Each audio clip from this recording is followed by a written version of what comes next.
Les voilà, ces enfoirés de merde. Ils en ont déjà attrapé et emmènent quelqu'un.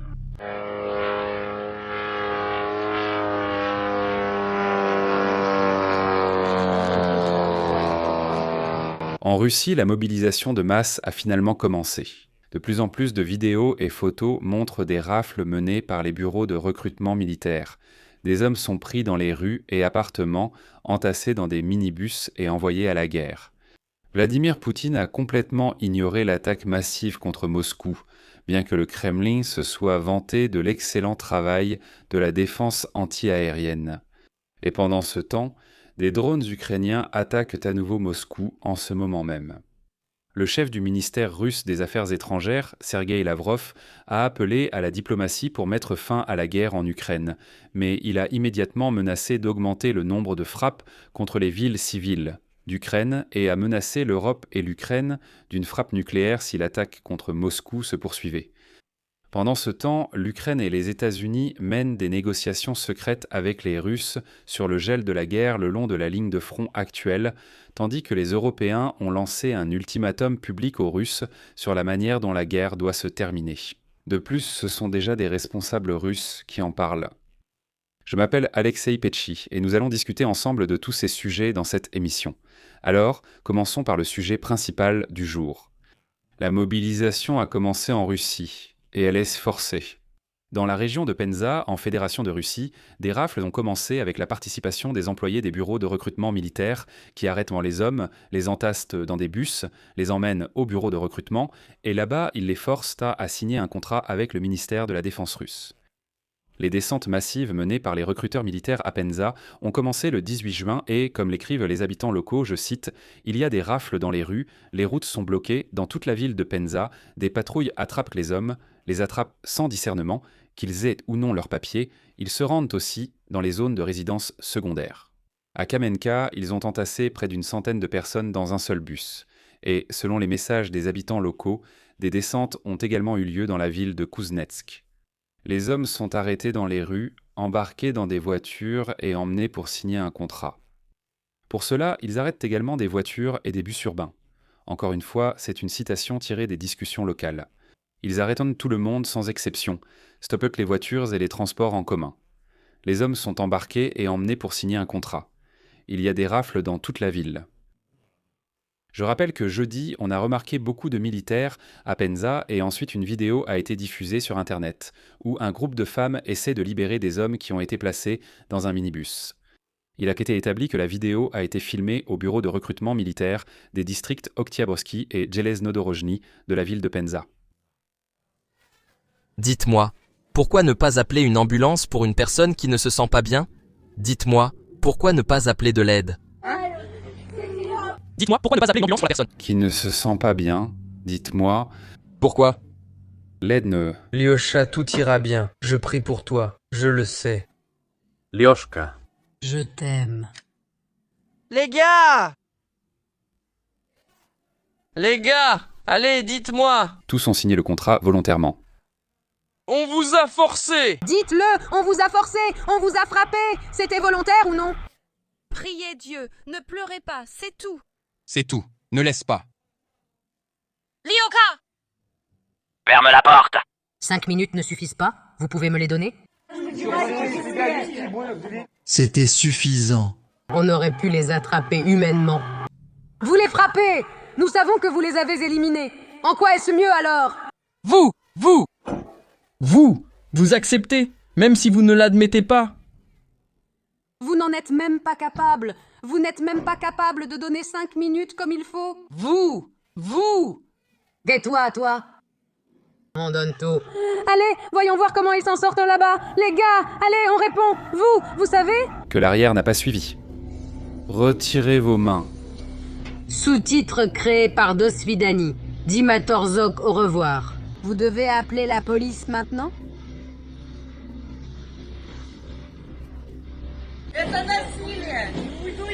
Sous-titre créé par Dimatorzok. Sous-titre créé par Dimatorzok. Sous-titre créé par Dimatorzok.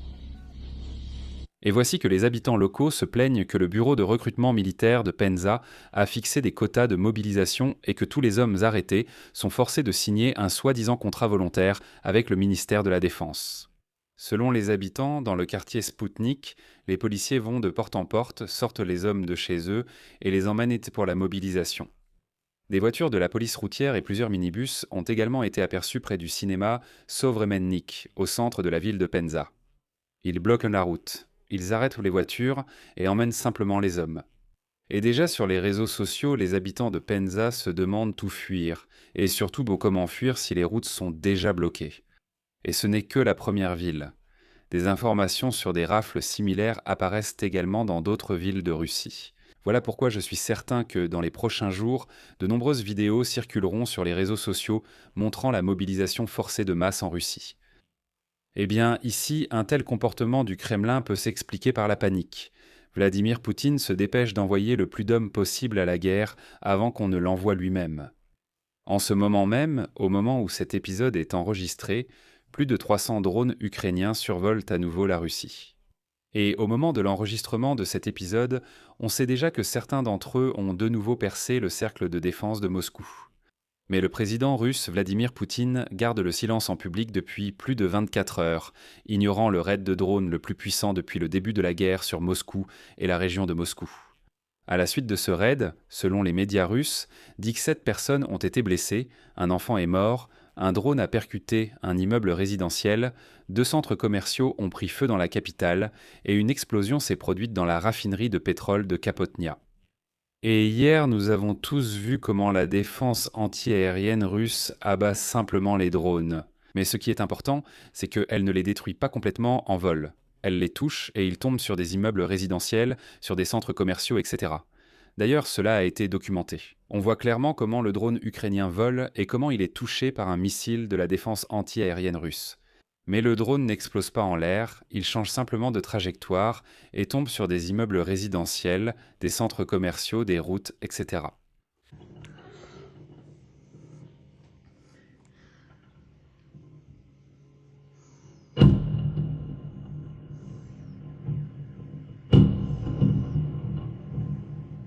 Suite.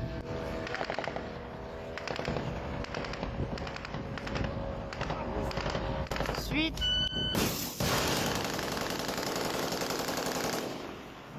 Vers où s'est-il envolé? À suivre, suite. Suite. Suite.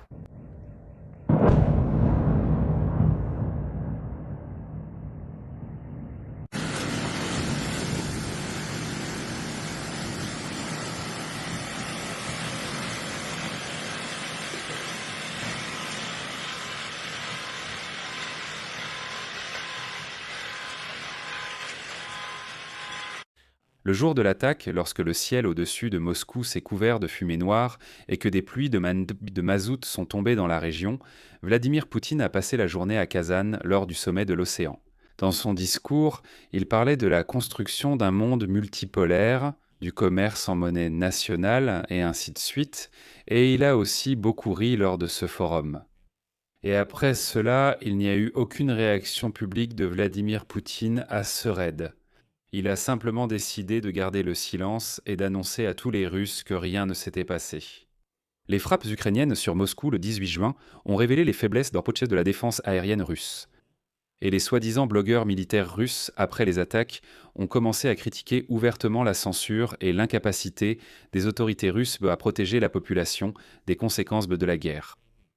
Comme l'écrit l'Institut pour l'étude de la guerre, un blogueur militaire russe, dans son message qui a ensuite été, pour une raison quelconque, supprimé, a déclaré que les forces ukrainiennes avaient réussi à infliger des dégâts importants malgré les systèmes de défense aérienne très efficaces de Moscou.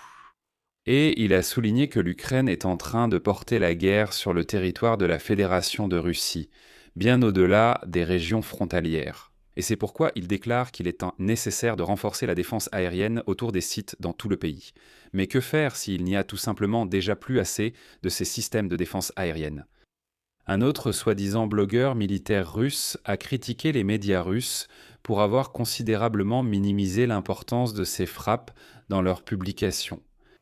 Selon lui, ceux qui se sont éloignés du peuple contrôlent les médias d'État et ont créé une fausse réalité où tout va bien, les appelant à rapporter les événements avec précision. En réalité, tout est loin d'aller bien. Un autre soi-disant blogueur militaire Z a ajouté que la Russie devait changer d'approche, sinon les rapports officiels seraient encore plus déconnectés de la réalité qu'ils ne le sont actuellement. Il a de nouveau critiqué les médias d'État pour avoir rapporté une soi-disant opération militaire spéciale, très éloignée de la réalité, qui n'aurait touché que l'Ukraine et non la Russie. Il a aussi critiqué le rejet des informations sur les déplacements ukrainiens au front comme fausses nouvelles. Il dit « Cette guerre n'est plus en Ukraine, mais déjà en Russie depuis longtemps ». De plus, arrêtez de mentir sur la prétendue avancée constante et quotidienne de l'armée russe sur le front. Et donc le correspondant de guerre russe a souligné que les Russes peuvent désormais constater de leurs propres yeux que les déclarations des propagandistes affirmant que tout va bien ne correspondent pas à la réalité. En Russie d'ailleurs, aucun des chaînes de télévision n'a diffusé ni montré cela.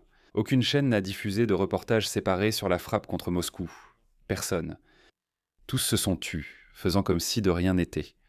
À la place, ils se sont surtout concentrés sur la nécessité de punir les moscovites eux-mêmes, qui filmèrent les frappes et leurs conséquences pour ensuite les publier sur Internet. Ils arrêtent ces moscovites, les entassent dans des fourgons et les placent en détention provisoire. Apparemment, il ne fallait pas faire ça. Pendant ce temps, le porte-parole du Kremlin, Dmitri Peskov, a fièrement déclaré que, malgré toutes ces images de Moscou, le système de défense aérienne russe montre d'excellents résultats.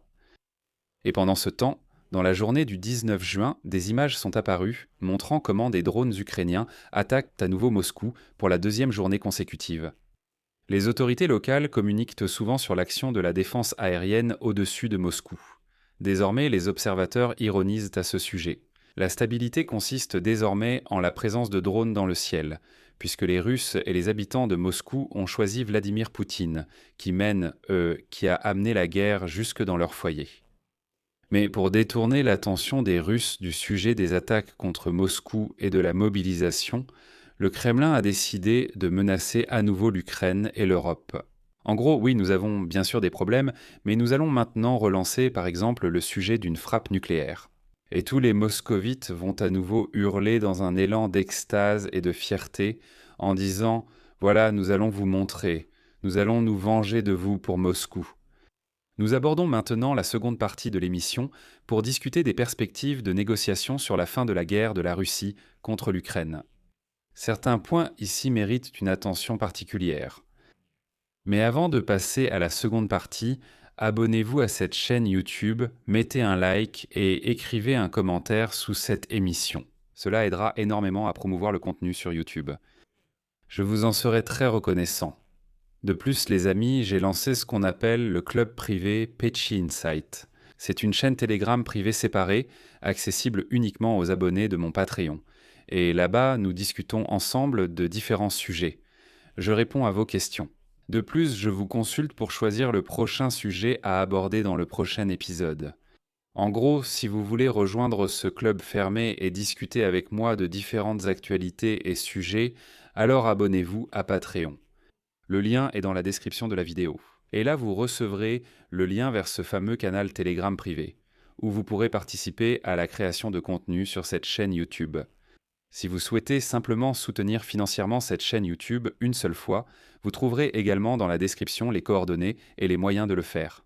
Je vous en serai reconnaissant. Et abonnez-vous à mes réseaux sociaux, Instagram, TikTok, Facebook et, encore une fois, au canal Telegram public. Tous les liens se trouvent dans la description de cette vidéo. Nous continuons donc. La veille, Volodymyr Zelensky a clairement reconnu que l'objectif de l'Ukraine était d'obtenir un cessez-le-feu sur le front d'ici cet hiver, et qu'il fallait donc intensifier la pression sur la Russie de tous les côtés, sur tous les fronts.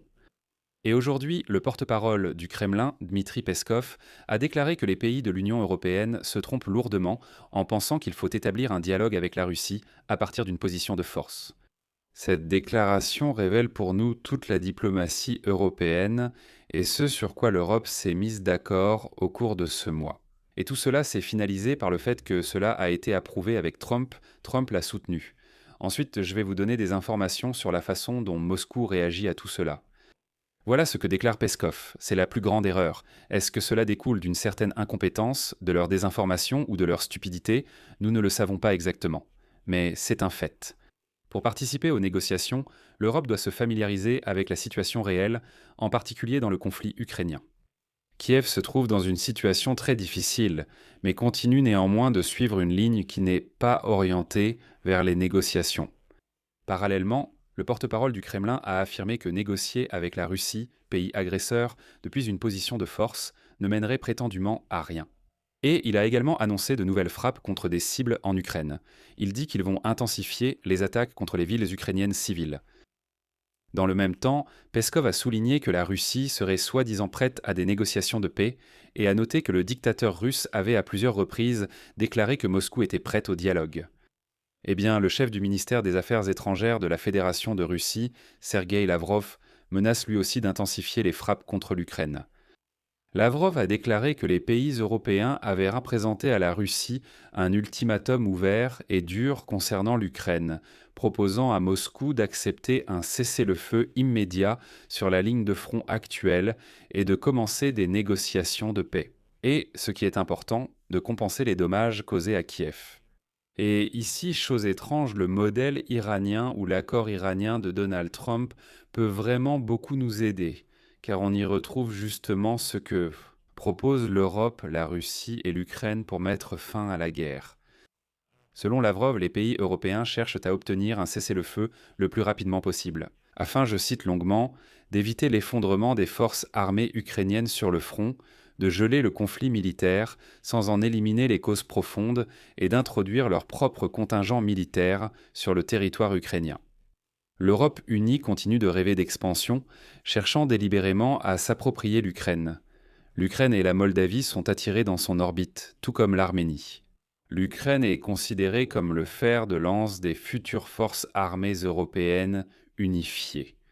Une telle situation comporte de sérieux risques pour la sécurité mondiale, car une confrontation directe entre l'OTAN et la Russie pourrait rapidement dégénérer en un échange de frappes nucléaires aux conséquences catastrophiques. Eh bien, en général, les Russes reviennent encore une fois aux menaces de frappes nucléaires. Sergueï Lavrov a également souligné que l'ancien modèle de sécurité en Europe, qui avait été construit pendant des décennies, a été détruit par les dirigeants européens eux-mêmes. Selon lui, c'est leur faute. Non, ne vous méprenez pas, l'Europe a commencé à réfléchir à la création d'une grande armée européenne unifiée. Pas après que la Russie, ce pays devenu sauvage, a déclenché une guerre à grande échelle, sanglante et non provoquée contre l'Ukraine, non, pas après cela. Ne pensez pas à la Russie, l'Europe n'aurait soi-disant pas eu de raison, ou quoi? Voilà, Lavrov essaie d'imposer cette logique. Autrement dit, ils mettent tout sens dessus-dessous et disent que c'est l'Europe qui avait déjà prévu cela depuis longtemps. C'est l'Europe qui voulait utiliser l'Ukraine comme une force de frappe contre la Russie, et c'est précisément pour cela que l'Europe arme l'Ukraine. J'ai souligné pour les Russes que les Ukrainiens sont une nation raisonnable. Ils le comprennent très bien eux-mêmes. Pour les Russes, ces gens un peu stupides et sauvages, je précise que, regardez, jusqu'en 2014, l'Europe achetait du gaz, du pétrole à la Russie, elle faisait du commerce. Angela Merkel allait voir Vladimir Poutine, elle le serrait dans ses bras, tout allait bien. Après 2014, lorsque la Russie a attaqué l'Ukraine, en Crimée et dans le Donbass, l'Europe a commencé à se détourner de la Russie.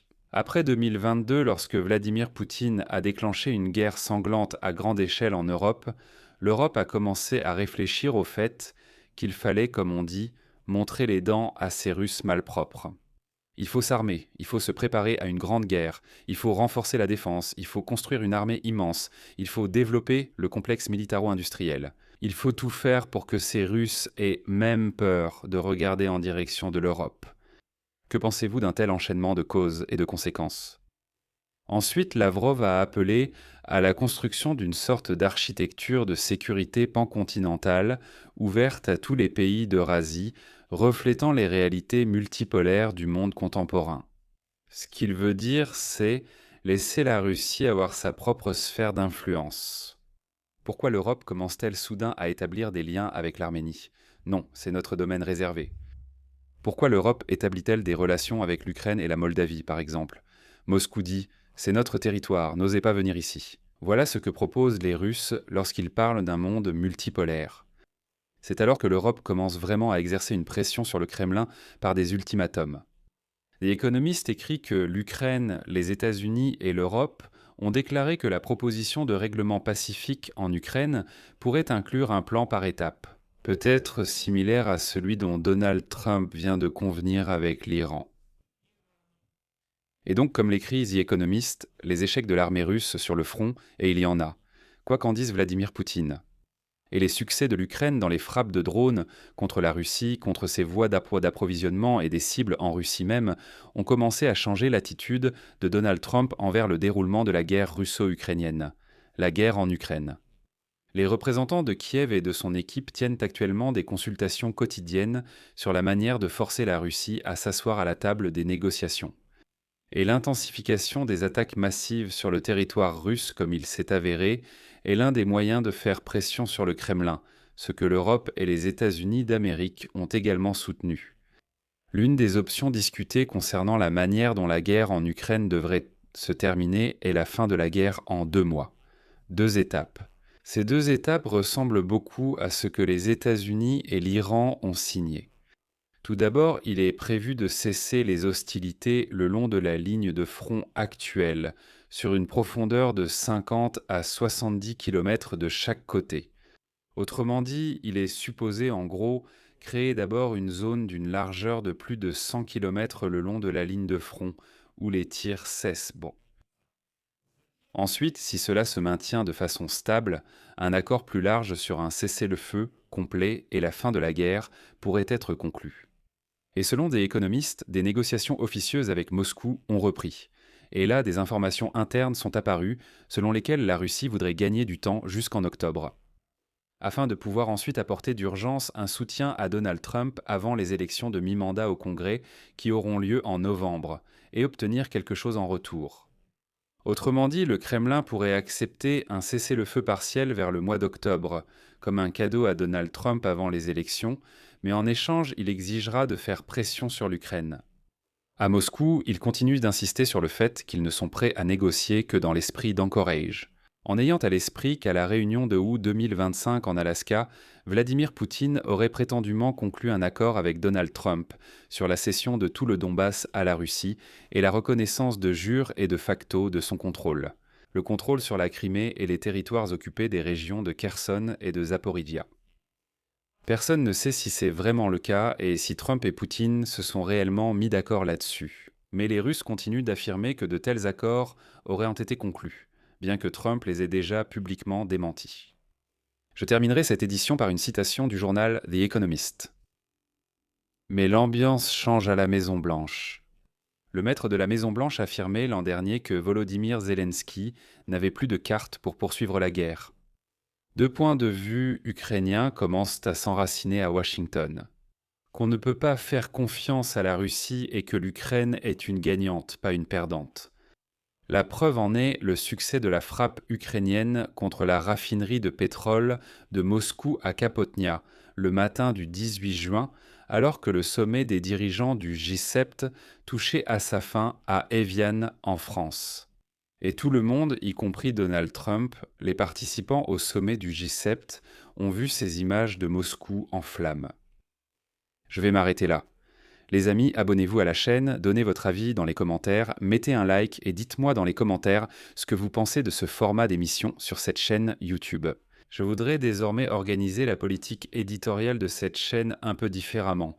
Il y aura 2 ou 3 grandes émissions par jour au lieu de 4 ou 5. Et des émissions courtes, chacune sur un sujet distinct. Bref, dites-moi ce que vous pensez de ce format.